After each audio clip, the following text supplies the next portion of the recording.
The Names Project quilt is a national memorial to people who have died of AIDS. It'll be on display tonight through Sunday at the Woody Hayes Athletic Center.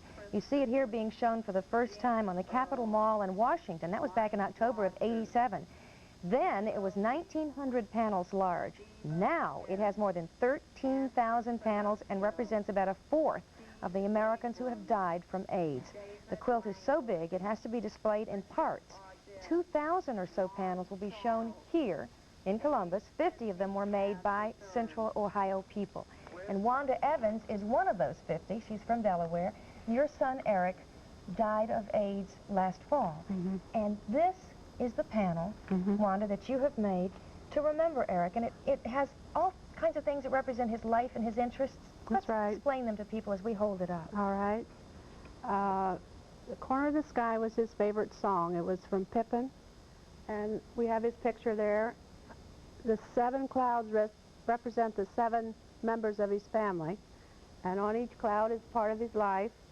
The Buckeye Valley High School and the North 40 Market, which was our family business, and he worked there.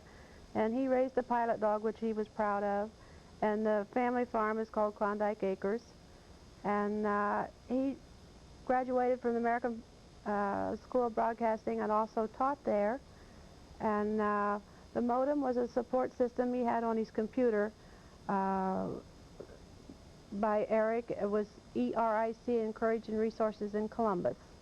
And that was kind of his support group, wasn't it? Yes. And the verse on the bottom, waiting patiently for the Lord, was his favorite verse. And we have a lamb on there because he raised sheep with 4-H and FFA. How old was Eric when he died, Wanda? Eric was 27. I forgot to mention the teddy bear. The teddy bear Eric collected, and teddy bear is also the mascot for the AIDS Task Force. And I made this teddy bear. I make teddy bears, so of course we had to have a teddy bear on the panel. And yours is like many other panels that have personal items on them, sometimes clothing that belong to the person who died. So for you, this is remembering Eric maybe forever. This is so that he will be memorialized. Have you talked with any of the other people who have made panels? I have talked to a few that have had them made. I haven't talked to any that have made them themselves. There are a lot that make their own, though. They're made out of everything, and there is everything on them, I understand. Did it help you to do this? Oh, yes. It's therapy. The whole family had part of it. Each one had a certain project, and then we got together, and it just went together one evening. It didn't take long. Gluing it on was the biggest job. But you have more than one child. Eric was not your only child. You have 4 other children. I have 3 daughters and another son.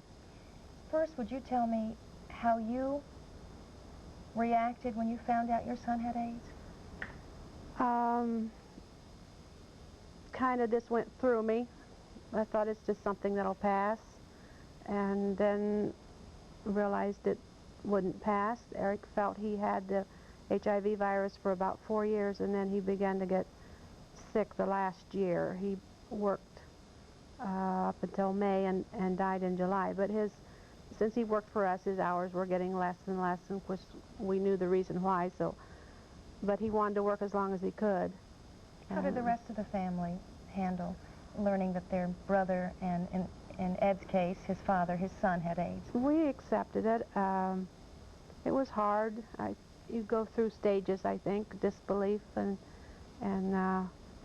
you're involved. We were involved with Eric. You get involved and you just take it day by day. Might that be your message to other families of people with AIDS, to help, to stay with, to encourage? Stay involved. Be with them. Take care of them. Yes. This panel is going to join the rest of the quilt this evening at the Woody Hayes Athletic Center at 7:30. And that, by the way, in case you're interested, is right up the road from Channel 4 on Olentangy River Road going towards the university. It is free to get in to see the quilt display. And the rest of the weekend, the huge, gigantic quilt is going to be on display from 9 in the morning until the evening. And there's a play that I want to tell people about. We showed you an excerpt from it on 5:30 Live earlier this week called We Are All the People with AIDS. It is premiering at the Drake Union Theater, the Stadium Theater #2, and that is tonight. Tickets are $5. It'll also be on tomorrow night and then April 8th and 9th. I would encourage you to see that. It's testimonials of people who actually have AIDS in the play. There's only one professional actor who does not have the disease. We have a few minutes left for you to help. You have, by doing this, made, I'm sure, your son very proud of you. And part of the point is not only to help you and the family of Eric, but to raise the consciousness, the awareness of everybody watching as to what the disease does and what a family needs to do. Would you have a message for anybody watching who may have just learned that he or she has AIDS, or the family of a person with AIDS? Talk to somebody that has been through it. Talk to people that know. There's lots of information, and there's lots of people out there willing to help. Contact your social services, and I'm willing to talk to anybody that wants to talk. Each case is different. Like cancer, there's so many different types. All I know is how my son died, how he was. But there are a lot of health tips that you can give people to take care of when they're in your home. And the Columbus AIDS Task Force has so much helpful information, and we'll put you in touch with support-type people. They, by the way, along with Ohio State University, are sponsoring the bringing of this quilt that Wanda is contributing to. Thank you so much, Wanda, for being with us. My pleasure. We'll be back.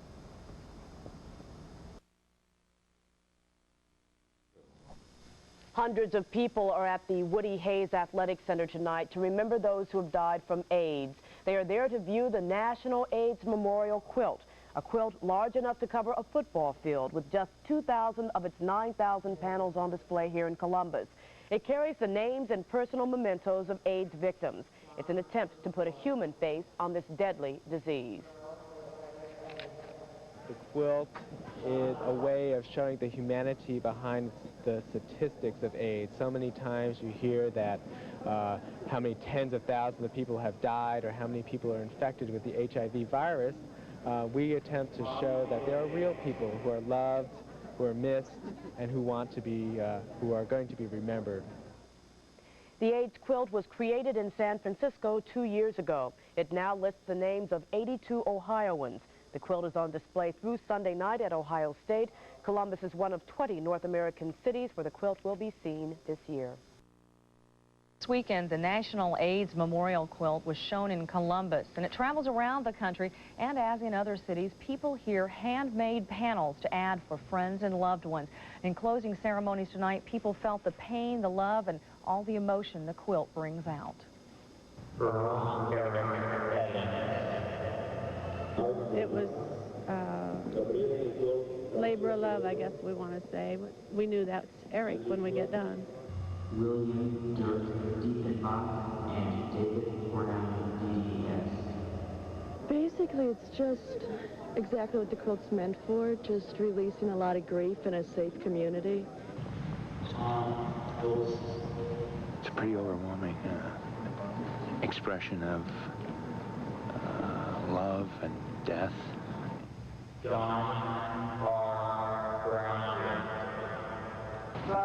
It's an immense waste, and that things need to be done, and done quickly, to stop it from happening anymore. % say no way. Well, first there was fear, then anger, and then the fight to live. But in the end, people with AIDS will die. 3,000 victims were remembered tonight in a moving ceremony that focused on a quilt, an AIDS memorial quilt sewn by friends and family members who had lost their loved ones to AIDS. Kim Norris was there to feel the love and to share the silence. Charlie, Art Byers. Names echoed out the immenseness of it all. 2,000 of them read here tonight. Names of the known, the unknown, and the children of AIDS.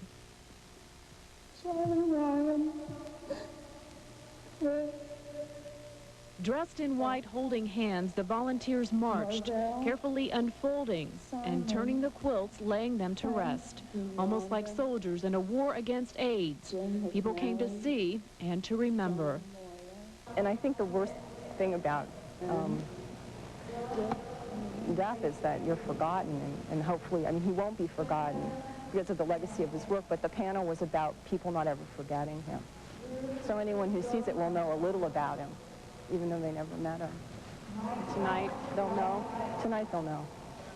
The quilts will stay in Columbus over the weekend, time enough for friends and even strangers to realize the magnitude of the disease and to even leave a personal message. I'm thinking there are a number of things I'd like to say, but I think I will put this: we still love you.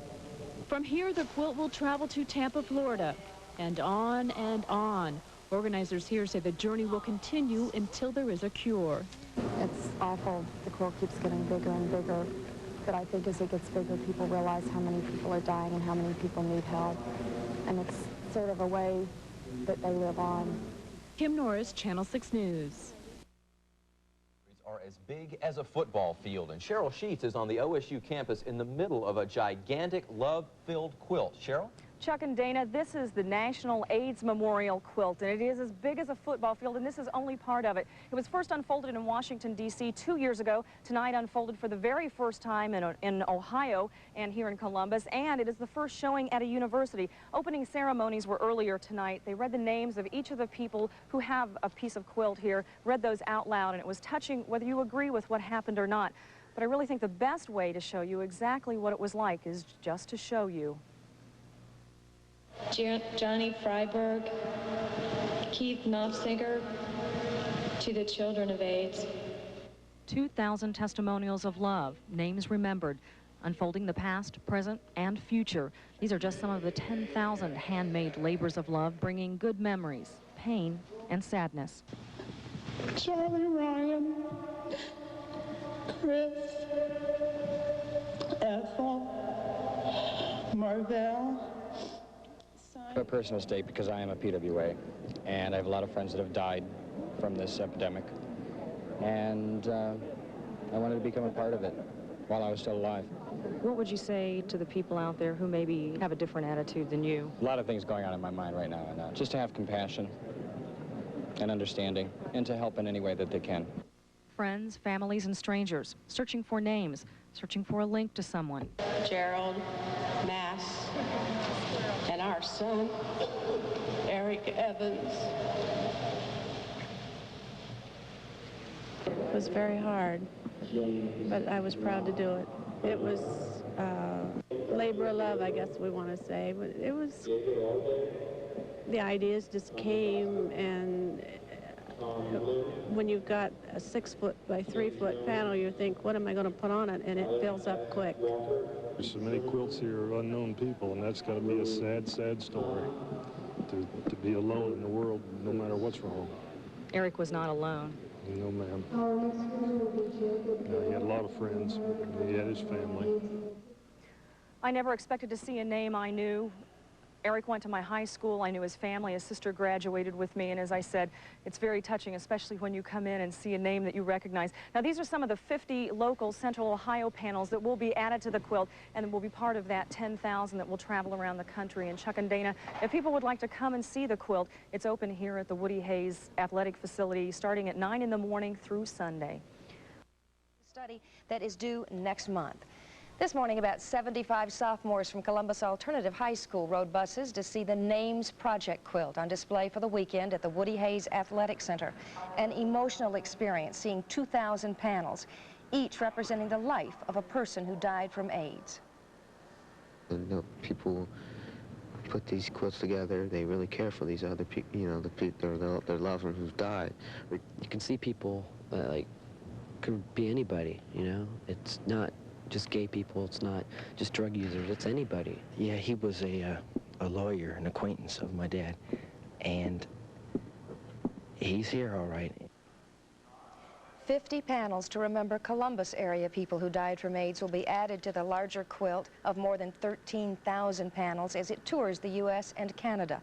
Dagmar Celeste and the students read the names of local people.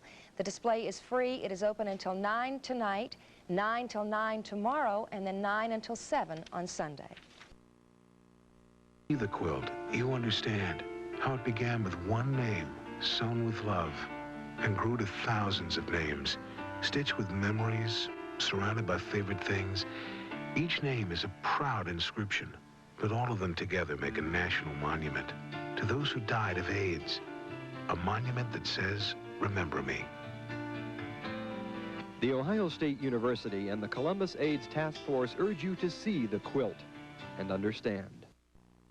Us all a lot more aware of AIDS is the meaning certainly behind the AIDS Memorial Quilt, which is on display right now at the Woody Hayes Athletic Facility. Many of us tend to think of people with AIDS in terms of numbers. By the end of this year, more Americans will have died from the disease than died in Vietnam.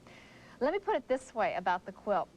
I'm very lucky because I don't know anyone who has died from AIDS. I thought that this story wouldn't hit me too hard, but it did. I wasn't prepared for the silence.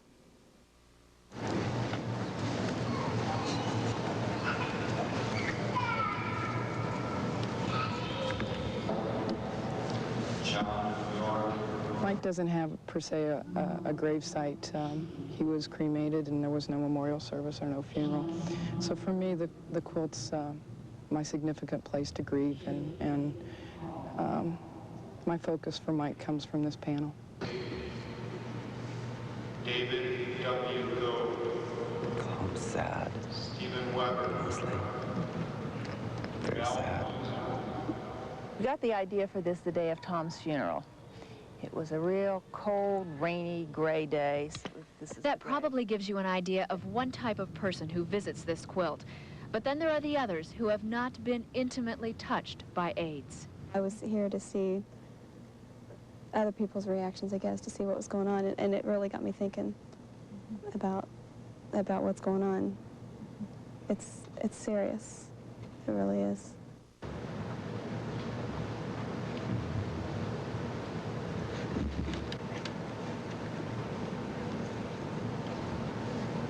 AIDS touches everyone, not particular groups, but everyone. And this is one way that we can make this message come across. I likened my afternoon to visiting the Vietnam Veterans Memorial in Washington, D.C. You know that many people have died, but you don't feel the impact until you actually see all of those names spread out on the quilt. Thousands and thousands of names. 10,000 people are expected to see the quilt this weekend, and as we mentioned, it's at the Woody Hayes Athletic Facility, and it will be there through Sunday. There were tears. There were memories tonight of young people who have died from AIDS. After 4 days in Columbus, a national quilt with the names of more than 2,000 AIDS victims was packed away and sent to its next stop in Tampa, Florida. Tonight, friends and family members of AIDS victims gathered to add another patch with the name of their loved one. It was a very touching ceremony at the Woody Hayes Athletic Facility. Most of the people there had lost a son, a brother, a friend. Even strangers who came out of curiosity found their lives touched by what they saw. As part of her weekly feature, Lois Ford Long spent one day at the quilt. And Kim and Mike, in that time, you could see just how moving the experience was. It was one day when people stopped to feel and understand about AIDS and its victims. Tonight, we let their words and the pictures of photographer Dan Bowman tell just how powerful one day at the quilt could be.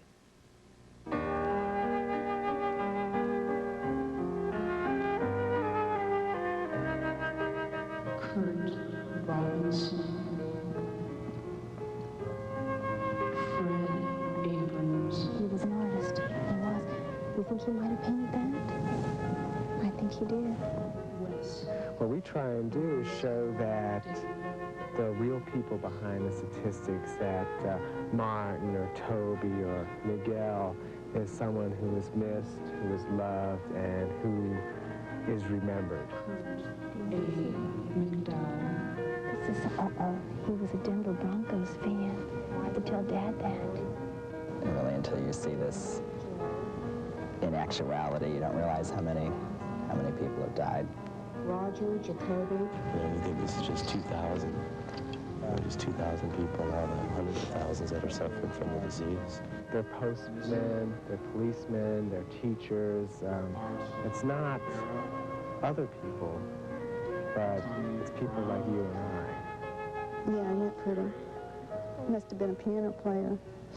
Organ. Looks more like an organ, doesn't it? I think it's more a reflection of the people who love them almost than of the people who die. quilt is actually, I think, for the people who are left behind. Tom Reynolds, Justin Stowe. He collected elephants. He had just tons of elephants. He was my brother, that's all I can say, you know. We just want him to be recognized as one that had died courageously with a bad disease. It's been 6 years, but it doesn't go away. John of York, and my partner of 8 years, Jim Seaman. I think that they were so young, and that just the young people, their lives were taken away from them. You know, it just doesn't seem fair. There's one over there, too. I bet those are our babies. It's just a shame, you know. Such a thing got started, and all these people had to die, and it wasn't their fault, you know. It's just not fair. It's just not fair. Sometimes it makes me feel a little overwhelmed that there's so much happening to so many people, and there seems to be so little to do about it, other than offer support, love, a hug once in a while. We can't conquer AIDS through hatred and division and ignorance. That we can only conquer AIDS through love and compassion. And this quilt is full of love and full of compassion.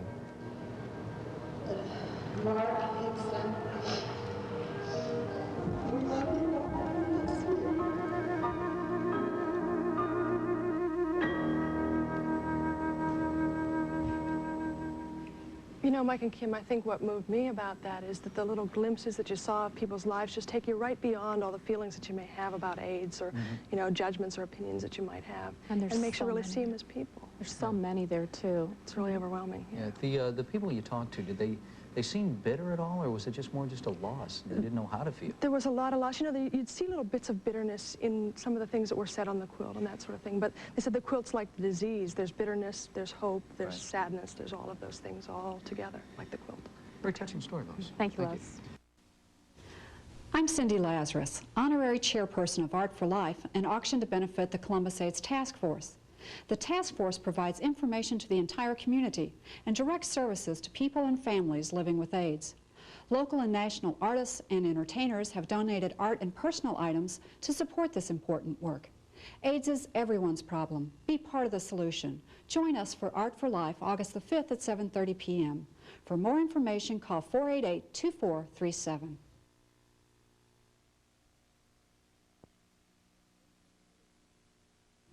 AIDS is everyone's problem. Be part of the solution. Join us for Art for Life, August the 5th, 7:30 p.m. For more information, call 488-2437.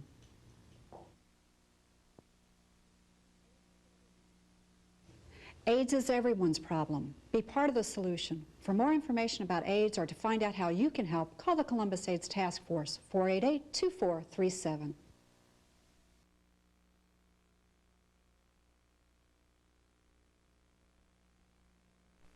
68 confirmed cases of AIDS in Columbus, and as many as 6,000 people could be carrying the disease and not even know it. According to the Columbus AIDS Task Force, about a year and a half ago, Columbus had just 68 confirmed cases. Well, tonight was a special night for the organization which helps people cope with that disease. There are the figures there we talked to you about earlier. 268 confirmed cases, 6,000 possible cases. Again, just a year ago, a handful compared to the number today. Tonight, again, a special night for the organization that helps people cope with that disease. Channel 6 was honored for caring about the quality of life for persons with AIDS and for dealing with the issue of AIDS with practicality and compassion. Our general manager, Bob White, accepted the award, pledging continued support efforts until the job is done. The holiday season is fast approaching, a tough time of the year for people without companionship. Jeannie is here to tell us now how we can make the holidays a little more enjoyable for people isolated by AIDS. Right. For people with AIDS, the holiday season can almost be unbearable. That's why we want to start recruiting buddies for AIDS patients right now. If you have some extra time or you're looking for a relationship that will probably be like no other, you should consider being a friend to a person with AIDS. I think a lot of it has to do with your mental attitude. and whether or not you're going to let everything get you down. Yeah, I guess if you let it, it could really, if you think positively, and I'm a firm believer in positive thinking. Jimmy has AIDS. He was diagnosed back in March of 1987. He has survived this deadly disease for almost 2 years. Jimmy is considered a long-term survivor. What is his secret? Well, it could be his buddies. It's nice to have somebody to talk to. Jimmy has surrounded himself with a lot of sweet people, people like Brandon. He calls himself a buddy to a person with AIDS. He has become a very important part of my life, and we've gotten to be almost like the best of friends. And it's a wonderful experience, it really is. A buddy is someone who is willing to listen, to talk, to run errands, to do housework, to go to lunch and movies, just someone who will simply be a friend. So it's a real strong commitment, and you have to do it not for yourself. You totally forget really about yourself, and you think about that other person. So unless you can do those sorts of things, I wouldn't advise doing it. Now, it does take some time, but Brandon and other buddies say being a friend to a person with AIDS is very rewarding. If you're interested, you can call the AIDS Task Force at 488-2437. And I guess the question that I would have for you is, what kind of time commitment are we talking about here? Brandon said it about 15 hours a week, but it varies, depending on the person that you have befriended, how much time they actually need. And there is a training period that you need to go through before you can even become a buddy, and that's about 21 hours. Well, hopefully that this story will get some interest going on there. Thank you very much, Jeannie. One of the biggest crises facing America today is coping with the spread of AIDS. Tonight in our Time to Care segment, reporter Pat Warren talks to some people in Columbus who are taking the time and the courage to care for AIDS patients. What's going on behind this door is literally a fight for life. Well, this is the Ohio AIDS hotline. Last statistic was diagnosed, reported 303. 303 cases diagnosed in Columbus, and the calls keep coming in. The Columbus AIDS Task Force provides information and education, but it also needs people like Susan Beam who have the will and the heart to be a buddy to a person with AIDS. My first buddy, I was assigned because my job really was to help him die. The person that I'm a buddy for now, my job is to help him live as fully as he can. As an AIDS volunteer, Susan has taken the cure for an AIDS-related disease a lot of us suffer from. Well, there's the whole illness called afraids, which is acquired fear of getting AIDS. Getting over the afraids is only one challenge of this kind of volunteer work. The other is finding the emotional strength to help a person with AIDS. A lot of people, once they experience meeting people with AIDS and some of the issues that they'll have to face, that's addressed in training, decide, I don't think I can do this. Those who can, like Susan, become the friend, the helper, and in some cases the caretaker for people who really need someone. Pat Warren, Eyewitness News.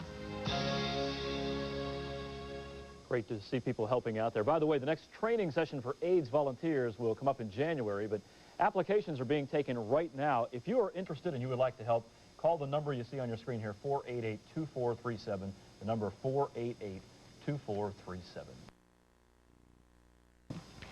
And one thing doctors do know about people with AIDS is they all need love and support. Here in Columbus, the AIDS Task Force understands that. In fact, they have a buddy program that satisfies that need. Anyone can be a buddy or get a buddy. The AIDS Task Force trained 24 buddies this weekend in an emotional 21-hour session held at Doctors North. After the training, the buddies are matched to a person with AIDS. They'll offer support to people with AIDS and to their families. It could be anything from just taking them to the doctor, or maybe helping them with some paperwork. It could mean being there for their family. They will also be there if friends and family aren't. In some cases, we've even had families ask our PWAs not to come home for Christmas. If you would like to be a buddy, you can call 488-AIDS or 1-800-332-AIDS. And by the way, the AIDS Task Force has a big need for minority buddies.